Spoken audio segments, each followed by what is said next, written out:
Live from WTVO 17 and your home team. Eyewitness News at 5 starts now. A tragedy at the Rock River. Community members rally around a state line mother who lost her son a few days after he fell into the water. We take you to the vigil. We have about 350 million people in the United States. We have 434 million guns. Illinois lawmakers propose a plan to keep guns from getting in the wrong hands. They say time is of the essence to see real change. Another development on Illinois' quest to achieve herd immunity. State line health officials say their plan to get more residents vaccinated is in motion. Good evening, I'm Mimi Murphy. And I'm Eric Wilson. The state line comes together to pay tribute to a young boy gone too soon. 2-year-old Jace Keller died this week after he was pulled from the Rock River. Dylan Saraki joins us live from a candlelight vigil in McChesney Park, where first responders found the child in the water. Dylan, what's the mood there tonight? Definitely a somber mood here tonight, Mimi. I'm like you said, I'm here live at the candlelight vigil, which is set to begin any minute. Friends and family chose to gather near Northway Park Road here in McChesney Park, which is the spot where Jace Keller fell into the Rock River earlier this week. First responders were called here just before noon on Monday after a witness spotted Keller in the water. Investigators on scene told us it took dive teams several minutes to locate him and pull him from the river. Paramedics immediately began life-saving measures and rushed the child to the hospital. He was later transferred to Madison, where he passed away Wednesday. Now, I talked to Jace's mom just a few minutes ago. She shared advice for other parents in the wake of this tragedy. We'll hear that and any other updates from the vigil coming up tonight at 6. For now, live in McChesney Park for your home team, I'm Dylan Saraki. Eric, Mimi, back to you. Dylan, thanks for that live report. Dozens of firefighters put out a blaze in Rockford. This happened just after 10 last night at a condemned home on Acorn Street. That's near Fairgrounds Park. First responders saw flames and smoke coming from the second floor. It took more than 20 firefighters to get things under control. The home was then demolished. No one was hurt. The flames caused roughly $30,000 in damages.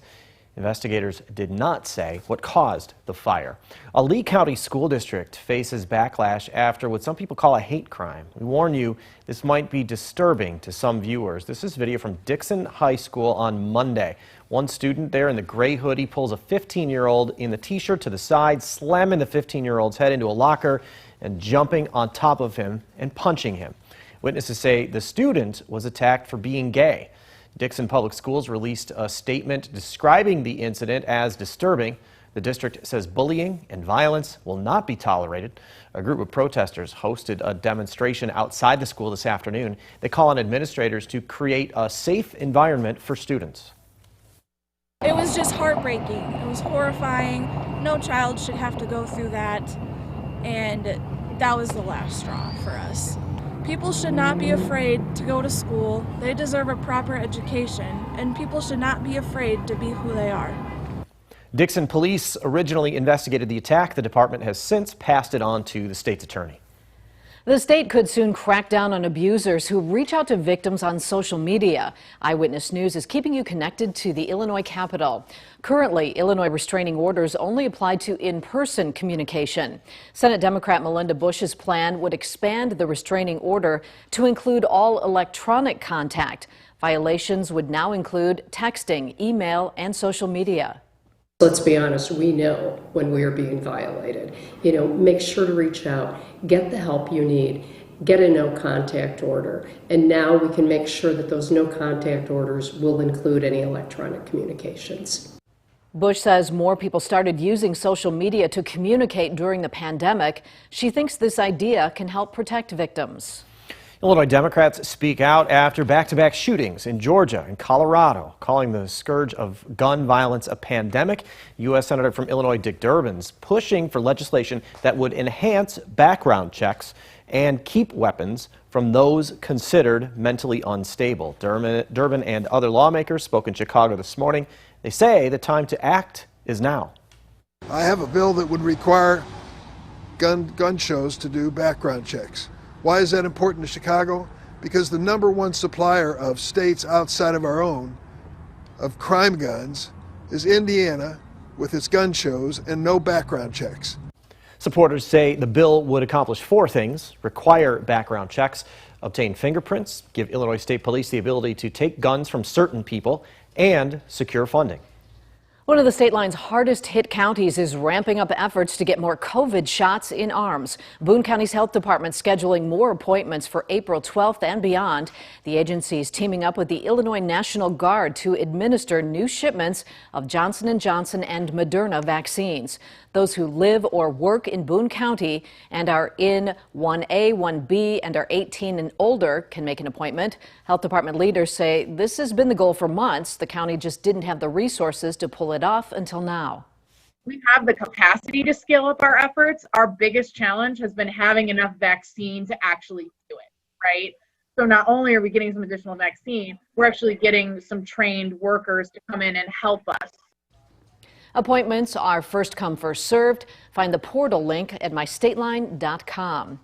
Registration changes are also being made in Ogle County. Starting April 12th, everyone 16 and older will be eligible for the shot. Health officials say as of today, the appointment links on its website is no longer active. Those who already joined the wait list will still be scheduled for an appointment, but new appointments will be made using a different method. That plan has not yet been announced. High school athletes have rolled with the punches during the pandemic, from season schedule changes to new guidelines to keep kids safe while giving their all on the field. Ari Bruckman explains one major adjustment that comes with the start of football season. Ari? Eric and Mimi, while players are excited to be back on the field, there are some changes that's going to take some time to get used to. Most definitely. Like, we're doing a reach play as a lineman, I got to run outside. It's a lot harder to breathe. After being delayed because of the pandemic, high school football season is officially underway, although this season will be different from years past. Teams will play 6 games instead of the usual 9. The IHSA mandated players must wear masks under their helmets at all times. Normally, mouthguards need to be attached to the helmet so officials can see players using it. But senior lineman Cameron Reimer says wearing the mouthguard under the mask can be challenging. I'd say I play about all the offensive snaps, so I don't get many defensive reps, but still, just on offensive snaps, getting really tired quicker than I normally would. Reimer isn't the only one having to compensate while wearing a mask under his helmet.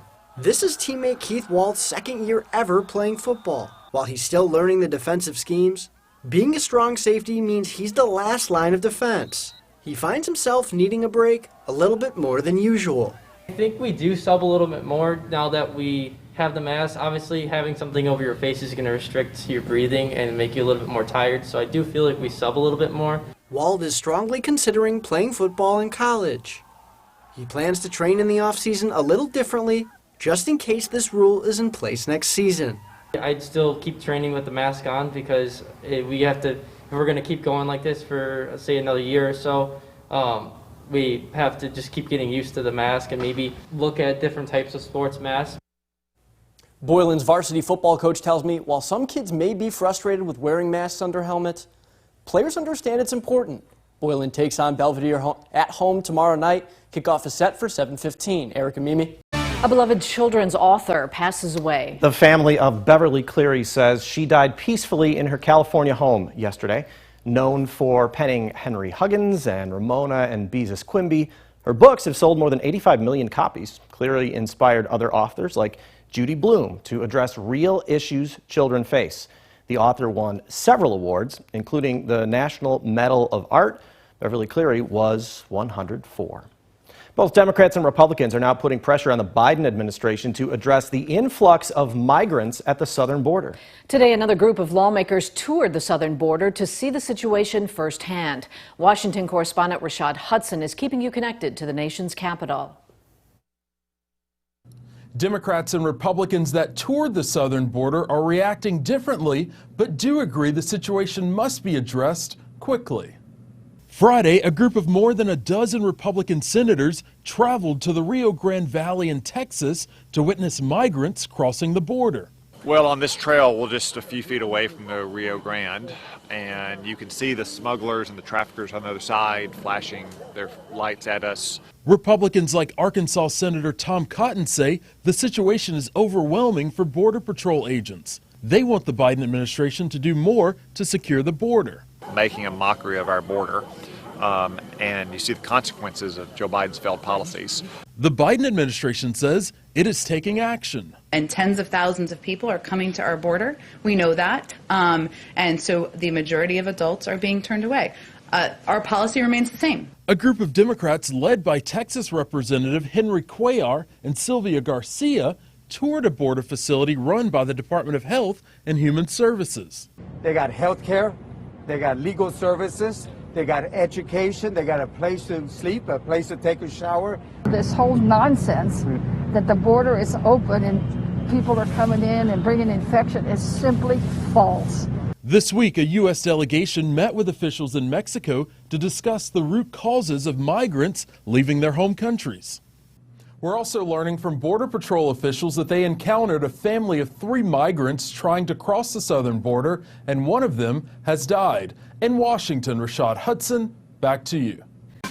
Now your first warm weather forecast with meteorologist Kevin Dew. Well, it's been a rather gloomy Friday today over the state line. We had cloudy skies and cooler temperatures. Here's a live look over the Park Hills Golf Course in Freeport, where winds are fairly calm right now, just seeing nothing more than some cloudy skies overhead. For now, the second day in a row, temperatures failed to reach 50s. They were stuck in the 40s all day long. 47 currently in Rockford, which is the warmest we've been all day, actually. 45 in Rochelle. 44 in DeKalb, and 43 currently out in Janesville. Our weather watcher Mike, just north of Forston, just reported a temperature of 45 degrees and some cloudy skies. Obviously no rain. The whole area is dry for the time being. And this is now the second consecutive day with temperatures below the daily normal. We haven't seen a whole ton of those this month. Only so far 6 before today days so far this month have been below normal. The rest have been at or above the daily normal. However, the thing is, the days where we were cooler than normal weren't all that much cooler than the daily normal, but we've seen days so far this month with temperature departures of 15 to even 20 degrees warmer than the daily normal.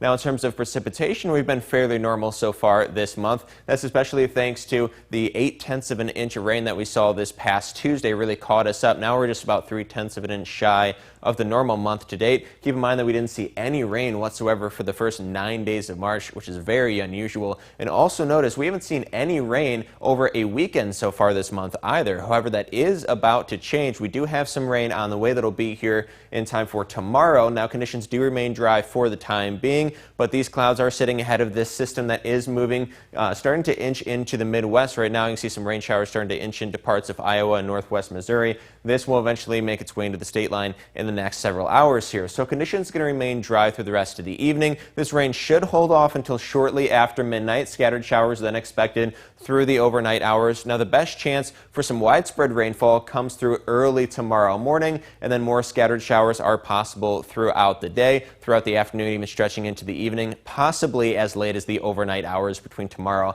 and Sunday. But skies are going to clear up very nicely for our Sundays. We see some drier air introduced into the state line. That's going to give us a good amount of sunshine to wrap up the weekend. Now, these cloudy skies overhead are actually going to help temperatures from dropping off all too much from where they are right now. Lows are expected to be in the upper 30s and lower 40s. As I mentioned, that rain likely arriving sometime after midnight and then sticking around through most of the day tomorrow as well. It is going to be quite a bit warmer. Most of the area going to be in the upper 50s, with a few spots likely even hitting 60 despite the cloud cover and the rainfall expected for our Saturday. And then Sunday, as I mentioned, we're going to see a little bit more sunshine, good mix of clouds and sun to wrap up the weekend. We are a little bit cooler for Sunday, temperatures dropping back down into the lower 50s, but we're right back up into the 60s for both Monday and for Tuesday. This is before a storm system comes on through Tuesday into Wednesday, bringing us a slight chance of rain, but the big effect of this system is it's going to bring us a very big but brief cool down, bringing highs down to the 40s for Wednesday and Thursday. We should be back into the 50s, though, just in time for the weekend. Now, the Napleton Sports Desk with Sports Director Scott Lepper. It is our second weekend of the high school football season, and I'm coming to you live from Wyatt Stadium in Rockford at Auburn High School, one of the many turf fields in our area that is hosting multiple games each weekend as everybody wants to play on the turf. Well, here tonight, it's a Nick 10 matchup. The Jefferson Jayhawks will be hosting the Guilford Vikings. Jefferson lost to Freeport last week. Guilford won a thriller over Belvedere. This is one of only 2 Nick 10 games on the schedule for tonight. The other game has East playing at Belvedere. The other 3 Nick 10 games will be played tomorrow. Belvedere North against Boylan, Freeport at Harlem, and Auburn against Tonaniga. That game will be played here at Wyatt Stadium. The Dakota Indians will play their first game tonight. They're over at their temporary home field for this season, Harlem. They'll host East Dubuque. Dakota would prefer to play on its home field, but they'll make do at Harlem. And you know, Dakota fans, they'll travel to support their team. It's kind of split a little bit. Our seniors want to play at home because, it's their last year and whatnot. But at the same time, that's a pretty big cost to tear up our field. And when we have this, nice facility available to us, we checked in on some different spots, I think it'll be kind of cool experience for them getting on the turf. I mean, I love to play over here in Dakota, but it's turf. It's something new. We're still going to try and bring the same energy. Some of the other games in the area tonight include Dupac at Stockton, Amboy at EPC, South Beloit at Hiawatha, and Alden Hebron at Polo. David Greenberg and I will bring you a complete wrap-up of the action tonight on Overtime. Catch it live at 11 o'clock on Fox 39. The Bears have filled one of their needs going back to last season. They now have another running back to go with David Montgomery in the backfield. They have signed a free agent and former Chief Damian Williams. 2 years ago in the Super Bowl, he became the first player in Super Bowl history to rush for a touchdown, catch a touchdown pass, and rush for more than 100 yards. Williams played in several playoff games in his career, and he's come up big in many of them. His 11 playoff touchdowns is the second most of any active player behind only Rob Gronkowski's 14. Williams opted out last season because of COVID-19. Looks like Marquette has a new men's basketball coach. According to reports, Shaka Smart will leave Texas and head to Milwaukee. Texas won the Big 12 championship this season, but then got upset in the first round of the NCAA tournament by Abilene Christian. Between Texas and Virginia Tech, Smart has taken 8 teams to the NCAA tournament. Excited for high school football tonight. No sun, but no precipitation. We'll take it. That's sports. We'll be right back. Look at our first one, interactive radar, sponsored by Rockford Auto Glass and More. No rain just yet, but more is on the way. Will arrive overnight tonight. Our best chance of seeing rain comes tomorrow morning, but scattered showers are likely through the afternoon, even stretching into the evening. But temperatures will climb to near 60 degrees for our Saturday tomorrow. Lower 50s on Sunday with a little bit more sunshine to end the weekend. All right. Thanks, Kevin. And thank you for spending a little of your time with us. Stay safe.